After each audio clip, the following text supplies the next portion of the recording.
आज पुरी भाजी बनवते. तर चला, इथे मी बटाट्याची रस्सा भाजी बनवणार आहे. तर त्यासाठी मी इथे अर्धा किलो बटाटे उकडून घेतलेत. त्याचबरोबर कांदा, टोमॅटो, अद्रक, लसूण, हिरवी मिरची, कढीपत्ता आणि हिरवे वाटाणे घेतलेले आहेत. सर्वात पहिलं मी इथे बटाटे सोलून घेते. बटाटे सोलून झालेत. गॅसवर कढई ठेवायची. कढईमध्ये 1.5 ते 2 पळी तेल टाकायचे. गॅसची फ्लेम स्लो ठेवायची. तेल गरम झालं की गरम तेलामध्ये थोडीशी मोहरी टाकायची. मोहरी तडतडली की मग त्यामध्ये जिरे, कढीपत्ता, बारीक चिरलेली हिरवी मिरची, बारीक चिरलेलं अद्रक आणि लसूण याला थोडंसं आपल्याला परतून घ्यायचे.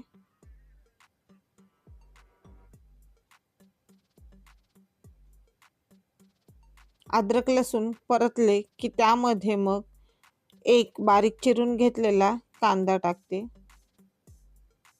कांद्याला ट्रान्सपरंट होईपर्यंत चांगलं परतून घ्यायचे.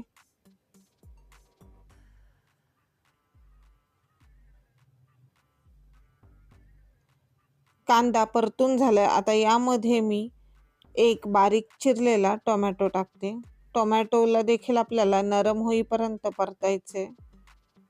टोमॅटो लवकर नरम व्हावा यासाठी मी चवीनुसार मीठ आत्ताच टाकते. तर मी इथे 1 चमचा मीठ टाकत आहे. मीठ मिक्स करून घेते आणि टोमॅटो शिजू देते. टोमॅटो शिजला की मग यामध्ये हिरवे वाटाणे टाकायचे. इथे मी 100 ग्रॅम एवढे हिरवे वाटाणे घेतलेले आहेत.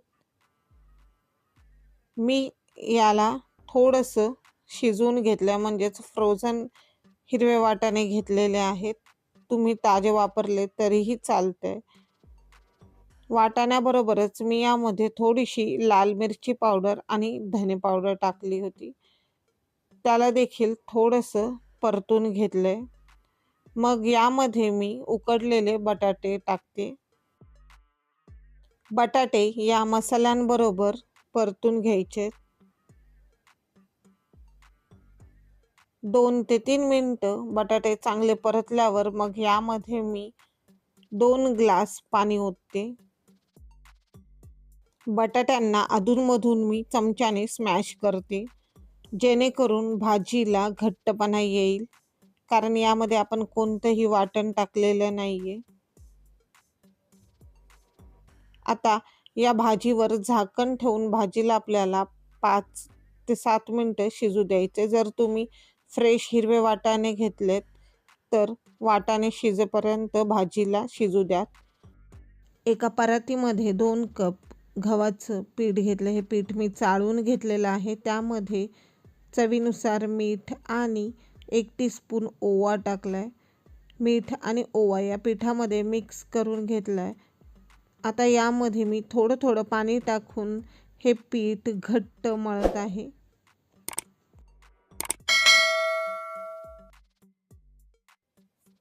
पीठ चांगलं घट्ट मळून झालंय. या पिठावर मी चमचाभर तेल टाकते आणि पुन्हा थोडंसं याला मळून घेते.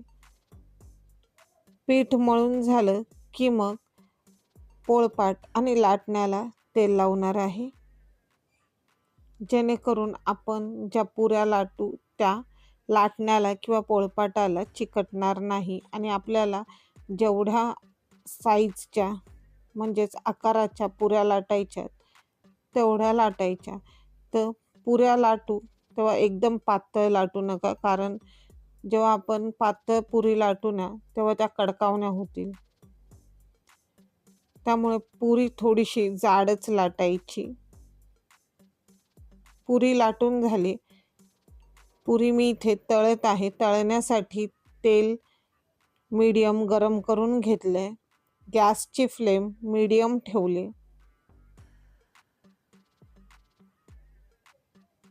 पुरीला अशा प्रकारे आपल्याला दाबून दाबून फुगवून घ्यायचंय.